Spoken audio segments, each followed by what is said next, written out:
Welcome into Road to the Draft. Casey Phillips here with senior writer and editor Scott Smith. And as always, we come to you every week this time of year with what all is going on in the Buccaneers world that could affect who and when and what they'll draft. So, free agency may have a thing or two to do with it. Yeah. This is kind of an interesting time of year for this. Of course, there's always around now, there's still some moves that could be made, but at the time of us filming, we have kind of two main things that have happened that we felt like would be really good to talk about. And the first one is the signing of Jamel Dean and what that means, and does it mean the Bucs are less likely to draft a corner or DB of any kind? Yeah, we talked about last week about not only our own mock drafts on Buccaneers.com, but a lot of the mock drafts out there have paired the Bucs with a corner at pick number 19, like a Deonte Banks of Maryland, partly because there's a lot of value at that position in this year's draft, and partly because, to be honest, most people didn't think the Buccaneers were going to be able to sign Jamel Dean, but they did, which is fantastic. And now they have two still mid-20s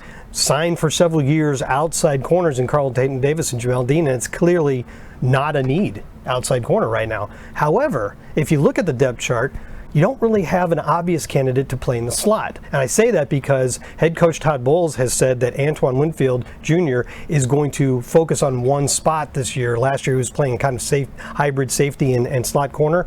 And I would suspect that means probably safety, because they want him to be a playmaker all over the field. So you need a slot corner. Sean Murphy-Bunting has not been re-signed. He could eventually be an option if he comes back, but you don't really have an obvious candidate there. And that's why I say if Alabama's safety, Brian Branch, makes it to 19, and he's kind of all over the board on the draft, so some people would say he'd never make it there to 19, and sometimes he does. If he makes it there to 19, he might be a really intriguing pick for the Buccaneers, because not only do they have three safeties on the free agent market right now, but they don't really have a slot corner, and Brian Branch can play both of those positions. He could end up being your nickel if you get him. So I think that's a guy the Buccaneers would be very interested in, a playmaker, a very heady and intelligent guy, and a guy that a lot of people said was really important to that great Alabama defense. All right, and then I know last week on Road to the Draft we talked briefly about Donovan Smith's departure, what that could mean in terms of drafting an offensive lineman or a tackle, but now there have been a few more developments on the offensive line front. So instead of just tackle, kind of the line overall, what do you see as what's happened recently in free agency and how it's going to affect what the Bucs might do in terms of drafting that entire line? Yeah, I still think the Buccaneers could be looking at a tackle at pick number 19, and we've talked about that before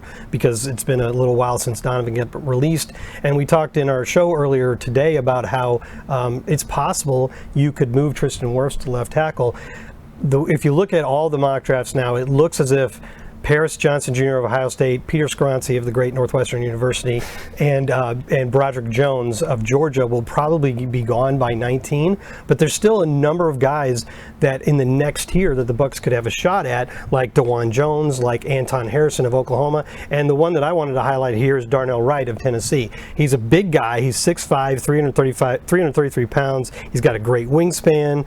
He's relatively fast for his size, and he has started a lot. He has started at both right tackle and left tackle, and the reason that's interesting is because last year he started and played very well at right tackle. So if you wanted to move Tristan to left, he could step right in. Or if you thought he could play left tackle like he did in his junior season, maybe you look at him there. It at least gives you some versatility with those two guys. The Buccaneers have some options there in the interior line, like Luke Gedeke if he doesn't play tackle, and Robert Hainsey and Nick Leverett, a couple others, but that's still a position the Buccaneers could look at 19, because probably if they took an interior lineman there, they'd probably get the first one off the board at that position in the draft. So they could maybe take Osiris Torrance of Florida, another really big guy, 6'5", 330, another guy with not only a long wingspan but really big hands, and the Buccaneers could draft a guy that they could plug right in and build up that interior depth and have more versatility with guys like Robert Hainsey and Luke Gedeke.